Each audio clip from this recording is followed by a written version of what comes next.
আসসালামু আলাইকুম গাইজ, খুব দুঃখজনক একটা ভিডিও লইয়া আইছি আপনার সম্মুখে। আপনার ভিডিওটা দেখিয়ে দিবা। আসিমগঞ্জ এলাকা কামারবন গ্রাম যে বাচ্চা যেটা আজকে এক সপ্তাহ হয়ে যার যে নিখোঁজ বাচ্চা যেটা খুঁজাইয়া পাওয়া যান না, ও বাচ্চাটা আজকে একটা নালার মধ্যে পাওয়া গেছে।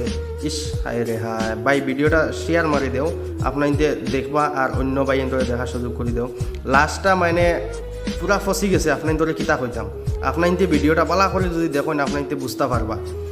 লাস্টটা ওলা আল্লাহ তো হয়েছে বুধবাই শুনি, মানে হাড্ডি বার হয়ে গেছে বুধবাই শুনি। ওলা ফুলতে ফুলতে আজকে এক সপ্তাহ হয়ে যার ফানির কিতা বুধবাইতে আপনার দেখুন লাস্টটা মানে ফসিয়া, মানে মাংস মানে গলি গলি গলি গলি পড়ি যায়। বাইরে ভাই অত ছোটো একটা বাচ্চা, আপনার ধরে কিতা দুষ করছে ছোটো বাচ্চাটায়। হ্যাঁ, আপনার যে ও অত খান যে অমানুষী খাম যে আপনার করছেন, খুব দুঃখজনক। ভিডিওটা আপনার দেখবা আর অন্য ভাই আইনতরে দেখার সুযোগ করে দিবা। বেশি বেশি করে ভিডিওটা শেয়ার মারবা, যাতে এই কুলাঙ্গার যে কুলাঙ্গারে এই কাজটা করছে, এই কুলাঙ্গার অতি সত্য পুলিশ বাহিনী, আমার পুলিশ বাহিনী যারা বাইন আছেন এরা গ্রেফতার করতে পারে।